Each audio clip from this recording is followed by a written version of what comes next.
ध्वनि सुनी। उस व्यक्ति ने पत्थर के नीचे सोकर अचानक दूर से आ रही आवाज से नींद में खलल पड़ा। ध्यान से सुनने पर उसे पता चला कि ये तो पानी की केतली के टकराने की आवाज थी और वह तुरंत पहाड़ी पर चढ़ गया देखने के लिए। पता चला कि उसका बैग नदी के साथ बहकर आ गया है, जिसे देख वह बहुत खुश हुआ और जल्दी से पीछा किया। दुर्भाग्य से बैग और अधिक दूर फिसलता गया और उस स्थिति में उसे कूदकर नदी में जाना पड़ा। भाग्यवश बैग उसके पास ही था। उसने इसे तुरंत पकड़ा और फिर तेजी से किनारे की ओर तैर कर गया। किनारे पर पहुंचने के बाद उसने अपने बैग की चीजें तुरंत व्यवस्थित की और भाग्य से उसका स्वास्थ्य प्रमाण पत्र अभी भी वहाँ था, नहीं तो उसे पता नहीं था कि वह इस जंगल से कैसे निकलेगा। फिर उसने अपने सामान को ठीक किया। उसने बैग को कंधे पर लिया और अपने साथियों को ढूंढने निकल पड़ा, लेकिन उसे उनका कोई निशान नहीं मिला। वह चट्टान पर बैठकर सोच रहा था क्या उसके साथी उसे छोड़कर चले गए होंगे। तभी अचानक बारिश शुरू हो गई और उसे अनिच्छा से रेनकोट पहनना पड़ा। जब बारिश रुकी उसने तुरंत बैग से चटाई निकाली और स्मृति से मार्ग का नक्शा बना लिया। यह सब करने के बाद वह फिर से निकल पड़ा।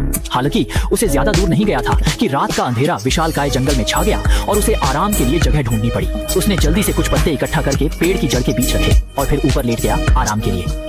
बस जैसे ही वह सोया अचानक उसने किसी को अपना नाम पुकारे जाने की आवाज सुनी। पूरी उलझन में वह उठा और देखने लगा। थोड़ी दूर पर कोई सिल्हूट खड़ी थी। वह समझा वो उसका साथी होगा और जल्दी से टॉर्च निकालकर देखा, लेकिन उसने जब रोशनी डाली तो पता चला कि यह तो सिर्फ उसका भ्रम था।